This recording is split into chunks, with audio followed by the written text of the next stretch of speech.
Garden Not Sign. This is Rodney G. The Mac. Happy Hanukkah to all of you that observe Hanukkah, the Festival of Lights. It's Garden Not Silence. It's been a festive night, Shabbat, and the sixth night of Hanukkah is winding down, getting ready to usher in the seventh night here. Some of you may already be at the seventh night already. And like I said, thank you for being here. This one was it gets tougher as you start getting holidays and life and everything together. The sun goes down and then the your mind starts playing tricks on you, right? Like the Ghetto Boys. My mind's playing tricks on me. I was so tired. Like I said, I think we watched the football game last night. So we sacrificed a little Hanukkah movie for football. Great game, by the way. And I think I survived like two Hanukkah movies without dozing off, I think. They all have a similar theme, right? So I was telling my wife, I go, they're all very similar. It's all like nobody knows about like Hanukkah, and then the Jewish person has to teach the person about Hanukkah, and we get into the whole Maccabee thing, and we talk about the Maccabee and the oil, and then uh, there's always like the lead, and they're always high powered jobs, and they're always in conflict, and they always the man and the woman that's eventually gonna meet are dating somebody else, and that always falls through, where the other person's not where they're at in life. So then both of them end up single, and they have the grandma who's trying to push the relationships. And then they always have this, usually it's the female, has this friend. And the friend's always like this, like ethnic friend, right? The like the Jewish person, then you have like the ethnic friend, like the Asian friend, the black friend. Um, always there to work with them through whatever they're going through to hopefully they find their loved one before the end of Hanukkah or by the end of the movie. I said by this point I could write Hanukkah movies for Hallmark. I told my wife, wasn't even being funny. I said maybe I should write like a call it Black Hanukkah and be a Black Hanukkah theme. I told you my mind be racing sometimes. So if I come back next year and you see on Hallmark Black Hanukkah, and this is Rodney G. I told you right here. Don't hold your breath on that one, though. So let's get into it, right? We got to talking for the last several episodes with Chad was interviewing me. Great interviews. I really was impressed with the. If I was motivated, I would actually go and try to do like a little, like an AI character to have them interview me. But I've already messed with AI so much. And then you get to the point where you got to pay to get it more advanced, and I have enough, trying to keep this going and everything else. So I'm not going to make like a little avatar to do my interviewing for me. And speaking of which, so like I've been hustling lately, so it's been a little more tiring. Like my wife had all these clothes, and then we had like an auction here. She tried to auction out.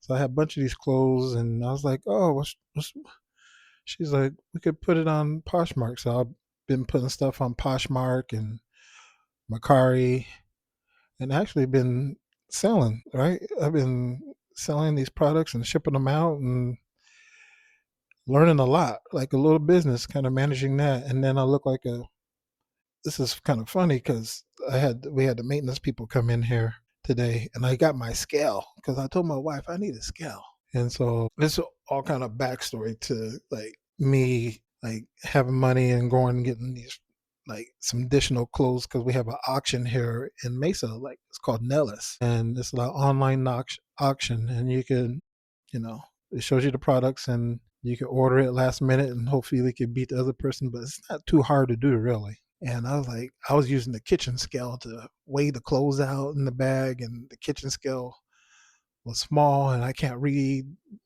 the scale because the bags are over the scale. So I'm trying to maneuver it. And I'm not trying to invest a whole lot of like the house money. So a while back, I started doing like some of those online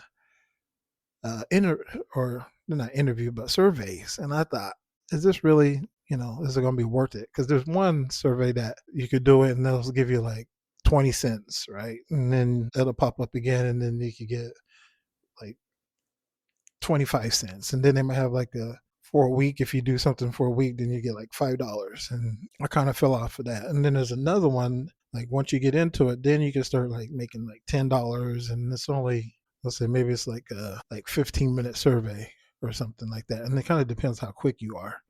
But they give you little pop-ups just to make sure you're paying attention. And so like I'm probably within what this week I was like, well, it was last week because I haven't did it this week. It was like $30 or something like that.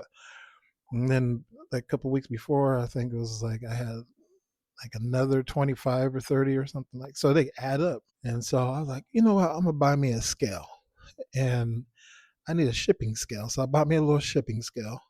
I was sitting in here, and the maintenance people came up today, and I'm in my room, and there's clothes everywhere on the bed.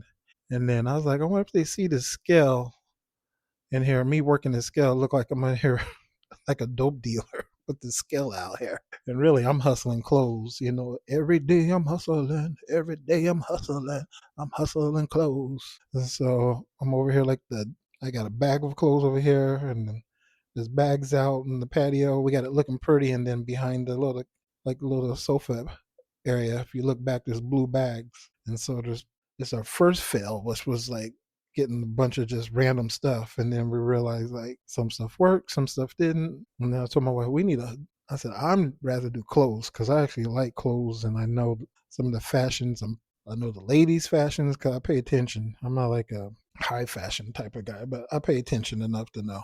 I'm watching YouTubes and everything like that, how to sell this stuff. So I got bags out there, but it's all nicely kept in these bags. I cover them up so if it rains and they're waterproof. So I look like the dope dealer, but with clothes. I got clothes in these bags. I'm like, every day. Anyway, getting off topic a little bit, but I thought you would enjoy that. So if you got clothes, don't send them to me right now. My wife would have my ass if I start getting clothes from Europe and Morocco and Finland. Oh my gosh, she would kick my ass. I start getting clothes from Finland. She said, well, who's sending you clothes from Finland? I don't know. I haven't even met them yet. All right. Enough about me hustling. So I know, like in the beginning, I talked about the insurance part, right? Nobody, I don't know if people really tells you. Well, I talked to you about the insurance part, I think already. So I don't want to talk to you about the insurance yet. If I haven't, let me know. But the government part, I think that's the one. So eventually, they got me off of the SSDI, Social Security Disability. So I got off of that, or SSD, not SSDI, SSD. And so they got me off the Social Security Disability. So what they do is, it was kind of slick. So I want you to pay attention because eventually, so let's say this: once you get on dialysis, you get on dialysis for so long, and then you'll end up going to Medicare, I believe, not Medicaid, Medicare. Put you on a Medicare program, and this was in California. And then while you're on Medicare, then eventually they'll, like if you have commercial insurance, the commercial insurance will cover so much, then Medicare will kick in and take care of the rest of it. And then that will go for medications as well. And so that happened, for however long, several years that happened. You still get your check as well. And then they have case managers that will randomly, do a case review. Okay, good. So by that time, let's say 2 or 3 years passed or so. I finally was like, okay, I want to start looking for work, and because I knew it was gonna be close to where I was no longer going to be eligible because I had the kidney transplant. And once you have the kidney transplant, they give it some time. They will eventually try to weed you off of assistance. Basically, that's what it is. And I was like, okay, I'm cool with that. Uh, so they have these programs. One's like Ticket to Work, and the Ticket to Work program is several. I'm not going to get all detail because you can research this, but there's several different components to it. Where if you want to go back to work, you could go to work, and maybe the government will give your employer an incentive to hire you because you have a disability. In some instances, the case manager could come into the job, see how you're doing, if you need any additional services or anything like that. Also, they can just give them a tax break too for hiring you. So they say, okay, we'll hire Rodney because he's sick and got a bad kidney and it might be hard to find a job, so we'll take him on if we get that little kickback from the government.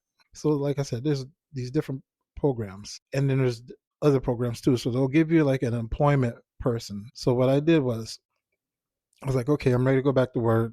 I'm ready to jump on the ticket to work program, and you continue getting your checks while you're looking for a job. And if you need trainings, you can get the training as well. So I decided to look because they don't assign you a person to get set up with the it's kind of a like employment case manager sort of, and so you go on your computer system and you put in your area, and they have these some people that are certified through the government to take on clients basically who are coming off a disability and looking for work, and you could go and meet with them and kind of interview them, and if it works out you could uh, give them one of your tickets. You could give them your tickets. They call it a ticket.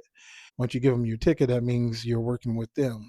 And I didn't have too many in the local area, and this was San Diego, right? This is like the what fifth largest city in the United States or so, fifth or sixth. I think it's the sixth largest city in the United States, and they didn't have a whole lot of local people that were working with the ticket program. And so I think I called a couple, and I was didn't really care much for it. And then I tried some out of state ones.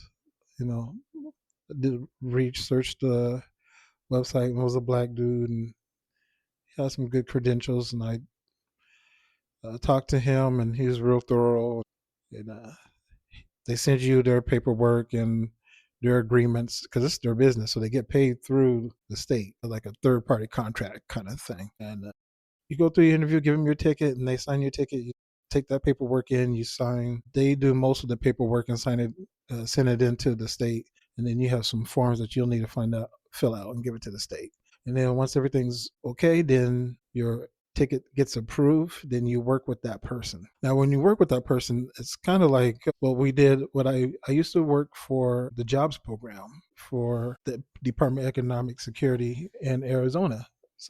Basically a job case manager. So it's very similar to a job case manager where you meet with them, I think once a week, and they say, well, this person said, well, hey, I know there's like three jobs. I have some clients and they've been employed doing this. So I'll go, okay. So he give me like the listings. I'll go look at it and see if they match me or if there's jobs that I even want because I don't have to apply to these jobs, but there are definitely jobs that he goes, oh, I think this would be a good fit for you. Or you could do that and then you go say, you know what I'm going to do? I'm going to go ahead and then look online and put in 5 applications, and then you track all your applications and you track the places that you sent it to, the dates that you sent the applications to, and then you have to fax it into your job person, and then he'll get the facts. And then when you have your meetings, they'll go through them. Did you hear anything? Did you talk to anything?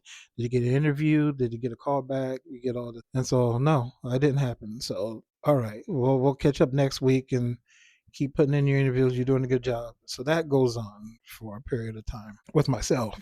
And I was putting in so many applications a week. I was putting at least 5 applications in a week for a number of weeks. And I could tell that at this time, I did not have my master's and I had a bachelor's degree. And I could tell that my job person was eventually started getting frustrated. In the early stages, it was pretty good because I think he thought because I had this bachelor's degree that it was going to be a really easy case, and then he didn't have to put too much into me, just hand me job referrals and I'm going to fill them out and I get the job. But it didn't really work out that way. Like I didn't even get callbacks, and he was getting frustrated because he goes, "Well, I don't know why you're not getting any callbacks because we're always looking in our field." And eventually they got to the point where he's like, "Well, maybe we need to start looking at like customer service jobs and stuff like that." And deep down inside, I didn't want to do customer service, and it was just because um, I wasn't used to it, and plus, I knew like I didn't want to get too far out of my field, also because time was ticking, right? And I would apply to him, and next week would come back, and he goes, "Did you hear anything?" No, I didn't hear anything. I don't know why you didn't hear nothing. I gave some people some job, and they got a call back, and maybe because I had I don't know 20 something years of social work skills and a degree that maybe I wasn't getting called back because I was overqualified. But he was definitely getting more frustrated, and I was getting a little more frustrated. And I could tell that at some point, it sounded like he was questioning me as if I wasn't doing what I said I was doing, which I was because I had all my documentation there. And finally, I had to be almost, I said it had to be almost 6 months, 6 to 8 months of doing the job searching like this. And that's 6 to 8 months, 8 months of putting at least, let's say at least four, 3 to 4 at the lowest applications in. My max was usually like at 5 or more, but at some point things start to get dwindle a little bit and you start seeing the same positions. And even he was not giving me the best positions. He was say, go check out this website. And then it'd be a website with 300 jobs on it of stuff I don't even know what they were. Some was remote, and I don't drive. So I explained that I was going to be challenging right up front. I said, I have barriers. I said, I don't drive. That's my biggest. But living in California at the time, I was definitely able to get to employment. It was just if I had to go to, for say, homes, if I had to go to homes, or now that I had a transplanted kidney, like I wasn't going to be able to work inside of a mental hospital where I would have to possibly do a care hold on a patient if they got to where they're going to hurt themselves or others. Because if I was to get hit and my stomach, which remember my third kidney's like in my stomach area. Well, it's not necessarily in my stomach, but it's in the front to the right, which basically my stomach for all purpose sakes. So if I get hit in there and that's my one kidney, don't hit my one kidney. So I'm over there bobbing and weaving like Tyson, old Tyson too. I'm not bobbing and weaving like new Tyson or the young Tyson. I'm at the old Tyson, like fighting that Paul guy. Like that's who I am. I don't have the bandage on the knee yet, but I'm bobbing and weaving very slowly and trying to catch my breath. So that's not going to work out either. So I became more challenging than he thought. He thought he had an easy paycheck, and it was not working out that way. So I made a decision that came back to haunt my ass so bad. It came back, and I should have never did it. And I think he was trying to give me a subtle hint, but I was so tired of dealing with him at the time that I was just trying to find somebody else. And also, I made a very, very, very detailed plan, including reading the policy several times before I decided that I wanted a new, for all intents and purposes, employment case manager. And in our next episode, I will tell you what happened. They got me good. If I had money, I would contest it because I think it was illegal, at least according to the policy. I don't know if it's legality wise, but what happened to me? I followed everything to the T, and they provided a loophole for themselves, which came back to bite me in my ass. It still bite me in the ass, to be honest with you. But I don't want to give it all up. So come back with me next week. Scar Not Silent. By then, we'll be working on our way to Christmas. Fa la la la la. But in the meantime, I got some latkes to make on Sunday. Happy Hanukkah. Finish it out strong. Finish it out strong, y'all. We got a couple more days of eating greasy foods, and then we can start eating chocolates and candies and hot cocos. Scar Not Silent. Thank you for being here. And even though you eat all this greasy food, if you wake up, you have a purpose. Bye.